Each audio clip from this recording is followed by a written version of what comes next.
بسم الله الرحمن الرحيم.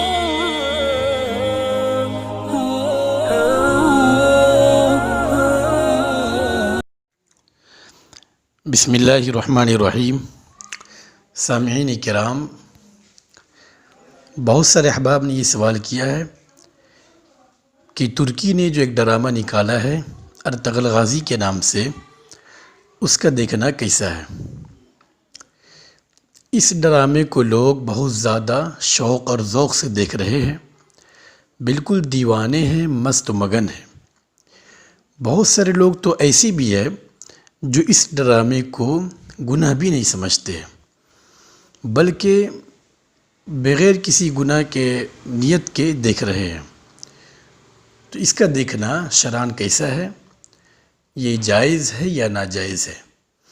تو اس کا جواب ملاحظہ فرمائیں اور اچھے انداز میں سمجھے، اس پر عمل کریں. ارطغرل غازی ایک ترکی تاریخی ڈرامہ ہے جس میں خلافت عثمانیہ کے بانی عثمان کے والد ارطغرل اور ان کے قبیلہ کے حالات کو فلم بند کیا گیا ہے، لیکن اس کے تمام واقعات یہ مستند اور تصدیق شدہ نہیں ہیں، بلکہ اس داستان میں سچ اور جھوٹ دونوں کی ملاوٹ ہے. بہت ساری باتیں صحیح بھی ہے، بہت ساری باتیں غلط ہیں، دونوں کی ملاوٹ ہے.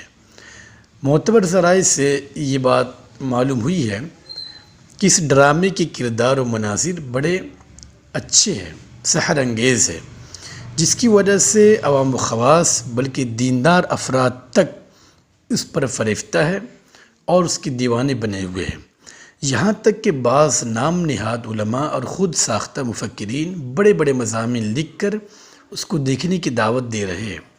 لہذا ایسے حالات میں ضروری ہو جاتا ہے کہ اس قسم کے ڈراموں کی شرعی حیثیت کو واضح کیا جائے اور لوگوں کی صحیح رہنمائی کی جائے. ارطغرل غازی یہ ڈرامہ اور اس قسم کے دوسرے ڈراموں کی فلم بندی کرنے اور اس کو دیکھنے میں شرعاً چند برائیاں پائی جاتی ہیں.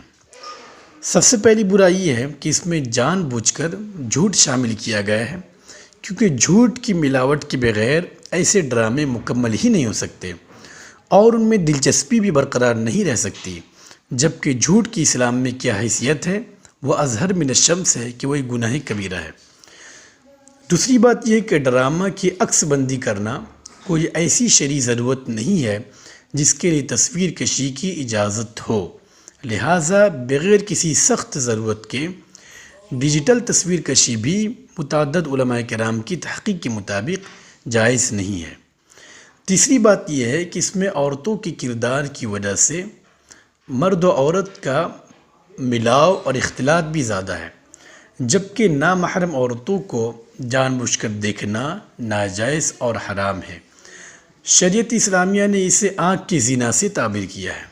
قرآن کریم کی آیت ہے قُلْ لِلْمُؤْمِنِينَ يَغُضُّوا مِنْ أَبْصَارِهِمْ وَيَحْفَظُوا فُرُوجَهُمْ. نبی اکرم صلی اللہ علیہ وسلم نے ارشاد فرمایا کہ آنکھیں زنا کرتی ہے کہ ان کا زنا نامحرم کو دیکھنا ہے. مسند احمد کی روایت ہے.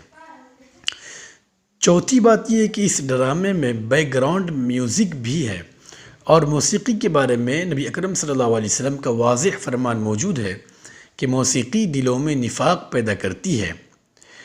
پانچویں برائی یہ ہے کہ اس قسم کے ڈراموں کو تبلیغ دین، اصلاح اور بیداری کا نام دیا جاتا ہے، جبکہ حقیقت یہ ہے کہ پردہ اسکرین پر جو کچھ لوگوں کو دکھایا جاتا ہے اس کا اصلاحی اثر وقتی ہوتا ہے اور ان ڈراموں اور داستانوں سے پیدا ہونے والے جذبات کی عمر پانی کے بلبلے سے زیادہ نہیں ہوتی.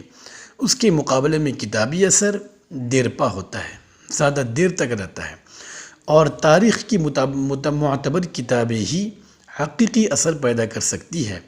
تاریخ کا شوق رکھنے والوں کے لیے مستند تاریخی کتب ہی قلب کی تسکین کا باعث ہو سکتی ہے، افسانے اور ڈرامے نہیں. اگر کوئی خلافت عثمانیہ کی تاریخ جاننا چاہتے ہیں تو تاریخ کی کتابیں مطالعہ کرے، اس سے زیادہ فائدہ ہوگا. ڈرامے سے اور ان چیزوں سے کچھ فائدہ نہیں ہوتا ہے. معلوم ہونا چاہیے کہ ماضی میں متعدد اسلامی ممالک اور امریکہ میں بھی اس قسم کے نام نہاد اصلاحی و تبلیغی کوششیں کی گئی اور انبیاء کرام صحابہ کرام کی زندگیوں پر کئی فلمیں اور ڈرامے بنائے گئے، لیکن یہ بات بھی بالکل واضح ہے کہ ایسی فلمیں غیر مسلموں بلکہ مسلمانوں پر بھی کوئی مثبت اور دیر تک اثرات ڈالنے میں ناکام رہی۔ بالفرض اگر ان فلموں کا کچھ اثر ہو رہا ہو تب بھی گناہوں کی اس مجموعے کی گنجائش بالکل نہیں ہو سکتی۔ پھر بات یہیں ختم نہیں ہوتی، بلکہ اس طرح کی فلموں میں جو کردار اسکرین پر دکھائے جائیں گے، ناظرین کے دیکھنے والوں کے ذہنوں میں اس شخصیت کی وہی تصویر بن جاتی ہے۔ پھر جب بھی اس شخصیت کا ذکر نکلے گا، دیکھنے والوں کے ذہنوں میں اسی اداکار کی تصویر سامنے آئے گی۔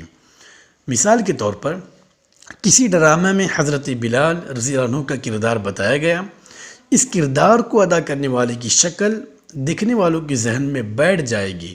پھر جب بھی حضرت بلال رضی اللہ عنہ کا تذکرہ ہوگا، اسی اداکار کی شکل ذہن میں آ جائے گی، جبکہ ہو سکتا ہے وہ اداکار مسلمان ہی نہ ہو، یا مسلمان تو ہو لیکن فاسق و فاجر ہو۔ اداکار خواہ کچھ بھی ہو لیکن صحابہ کرام کے مرتبے کا تو ہرگز نہیں ہو سکتا۔ لہذا اسلام کی ایسی عظیم اور مقدس ہستیوں کے ذکر کے وقت اداکاروں کی شکل و صورت ذہن میں آنا بذات خود ایک بڑی برائی ہے۔ لہٰذا اتنی ساری برائیاں جس ڈرامے میں اور جس چیز میں موجود ہو وہ بلا شبہ ناجائز عمل ہوگا۔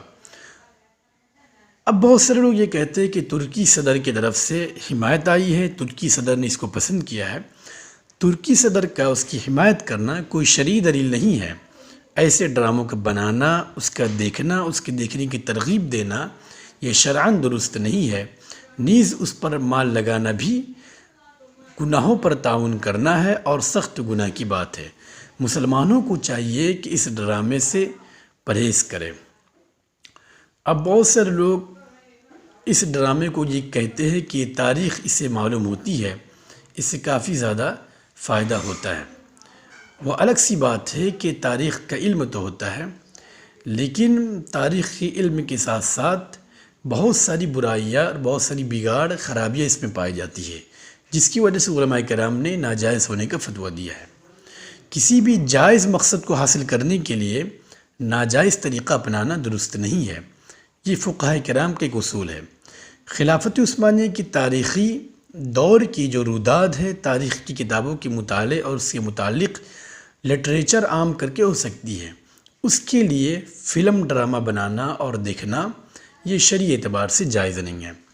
خلاصہ کلام یہی نکلا کہ ارطغرل ڈرامے میں اگرچہ تاریخی باتیں بتائی گئی ہے لیکن سچ اور جھوٹ کو شامل کیا گیا ہے۔ بہت ساری عورتیں اس میں نظر آتی ہے جس کا دیکھنا ناجائز ہے۔ اسی طرح اور بھی کئی ساری برائیاں پائے جانے کی وجہ سے اس کا دیکھنا اور اس پر توجہ دینا یہ شرعی اعتبار سے ناجائز ہے۔ تمام مسلمانوں کو اس سے احتیاط کرنی چاہیے اور اس ڈرامے کو دیکھنے سے بچنا چاہیے۔